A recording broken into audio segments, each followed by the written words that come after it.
So today we're actually going to be looking at one of the unwritten rules of Yu-Gi-Oh! Actually make that two, there will be two of them. The first one is on continuous effects resolving when destroyed, and the second one is on what you are allowed to activate in the damage step. So I'm going to ask them in the form of a question, just so we could get an idea of how it works. So the first question is, if Union Hanger is activated as Chainlink 1 and Mystical Space Typhoon is activated as Chainlink 2, targeting Union Hanger, will the effect of Union Hanger resolve? Now, if you've been playing competitive Yu-Gi-Oh! Or on Yu-Gi-Oh! Pro for a while now, you've probably been aware that if you destroy a continuous spell, continuous trap card, field spell, or equipment spell, before its resolution, the card will resolve without effect, is the way it's termed. Now, that's not actually in the rulebook anywhere, that would happen. There is no reference for it, but it's become the way we've come to play the game.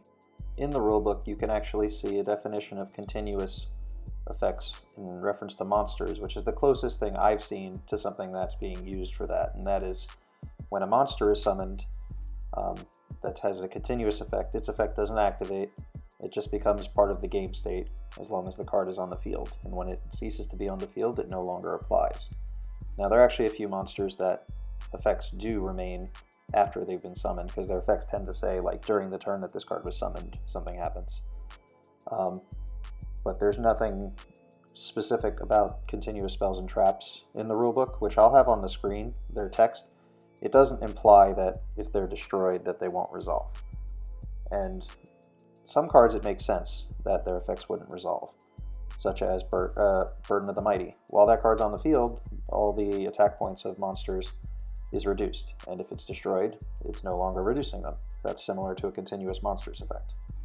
Now, we also have continuous effects that are part of other types of cards, like equipment spells, field spells, even pendulum spells when they're activated in the pendulum zone.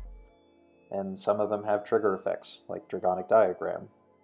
And all of these cards have been ruled consistently that if they're destroyed and no longer remain face up on the field, that they'll resolve without effect. But the same's not true of a card like Mirror Force. If you activate Mirror Force and you destroy Mirror Force with Mystical Space Typhoon, the effect of Mirror Force will resolve because it's not a continuous card or a card that remains face up on the field after its resolution. Therefore, it doesn't need to be there in order to resolve its effect. So hopefully that answers the long questioned meme, as it's become, is does MST negate? And the answer is no. MST can make continuous cards resolve without effect, but no, it does not negate anything.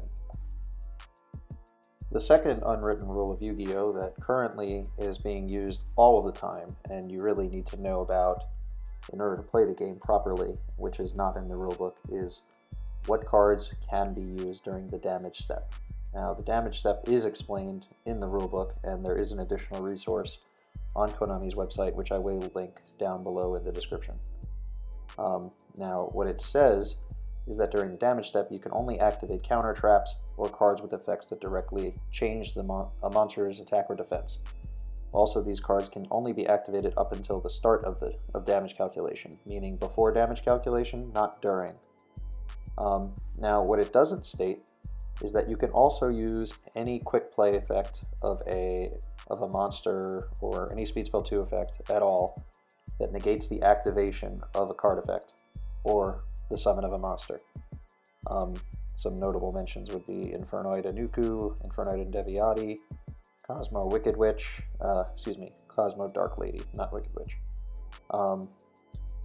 But you cannot use cards that negate effects, such as Ash Blossom and Joyous Spring, and I would assume Photon Strike Bouncer based on the wording of the card, but I have heard for some reason you can use it, or it was ruled that way at least, because it is one of the very first Speed Spell 2 cards that had the ability to negate effect, because back then there really weren't that many.